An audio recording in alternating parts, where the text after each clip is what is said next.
Hello, welcome to my channel. આજે આપણે parts of sentences વિશે સમજીશું. ઇંગ્લિશ સેન્ટેન્સ બે ભાગમાં વહેંચાયેલું હોય છે.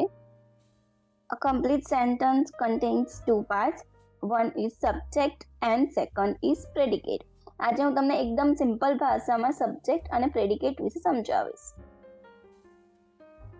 સૌથી પહેલા જોઈ લે કે સબ્જેક્ટ શું છે. ધ સબ્જેક્ટ એટલે કે જેના વિશે આપણે વાત કરતા હોઈએ. જ્યારે હું અને વોટ થી ક્વેશ્ચન પૂછીએ છીએ ત્યારે સબ્જેક્ટ મળે છે.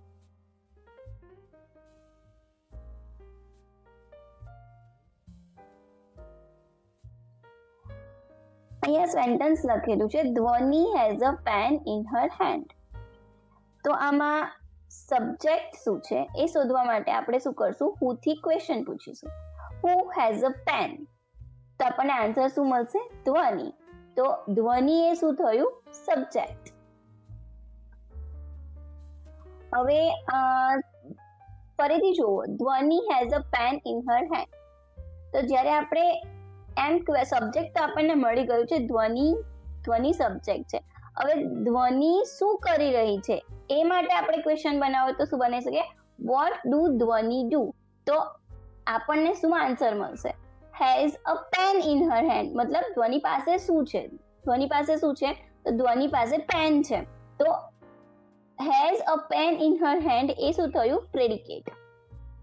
જ્યારે પ્રેડિકેટની વાત કરીએ તો જ્યારે સબ્જેક્ટ વિશે શું વાત કરવામાં આવી છે એ જ્યારે સેન્ટેન્સમાં કહેવામાં આવેલું હોય તો એને પ્રેડિકેટ કહેવામાં આવે છે. આપણે ઓલરેડી શીખી ગયા છીએ કે સબ્જેક્ટ આપણને કેવી રીતે મળે. જ્યારે કોઈ સેન્ટેન્સની અંદર હું થી ક્વેશ્ચન પૂછીએ તો આપણને સબ્જેક્ટ મળે, અને સબ્જેક્ટ સિવાયનો જે બીજો પાર્ટ સેન્ટેન્સનો છે તેને શું કહેવામાં આવે છે, પ્રેડિકેટ.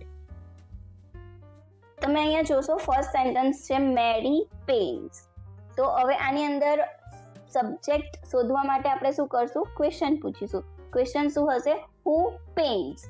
તો હુ પેન્ટ્સ, આન્સર શું મળ્યો આપણને, મેરી. તો મેરી શું થયું, સબ્જેક્ટ.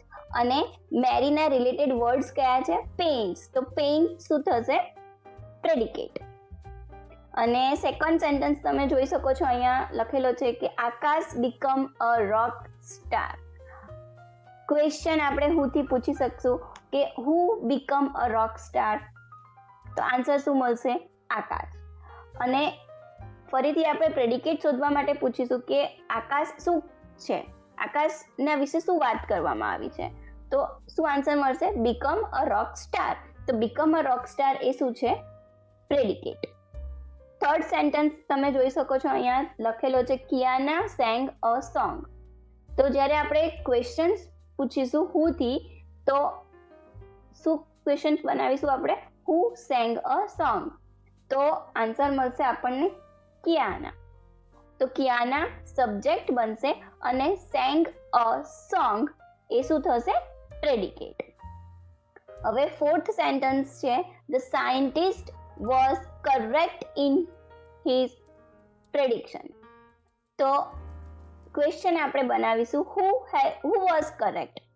કોણ કરેક્ટ છે, તો શું આન્સર મળશે, ધ સાયન્ટિસ્ટ. તો સાયન્ટિસ્ટ એ સબ્જેક્ટ અને was correct in her prediction. તો એ થશે પ્રેડિકેટ. લાસ્ટ સેન્ટેન્સ તમે જોઈ શકો છો, ગોપાલ લુક્ડ ઇન મિરર. તો હુ લુક્ડ ઇન ધ મિરર, આન્સર શું મળ્યો, ગોપાલ. એન્ડ ગોપાલના રિલેટેડ વર્ડ્સ શું છે, લુક્ડ ઇન મિરર. તો લુક્ડ ઇન મિરર શું થશે, પ્રેડિકેટ. અહીં મેં તમારા માટે એક સેન્ટેન્સ આપ્યું છે તમારી એક્સરસાઇઝ માટે, ધ લેક વોઝ ટ્રાન્ક્વાઇલ પૂલ. તો આ સેન્ટેન્સની અંદર સબ્જેક્ટ શું છે અને પ્રેડિકેટ શું છે તમે નીચે કમેન્ટમાં મને લખીને મોકલો.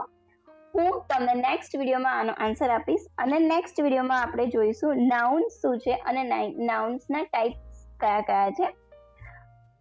Thank you for watching this video.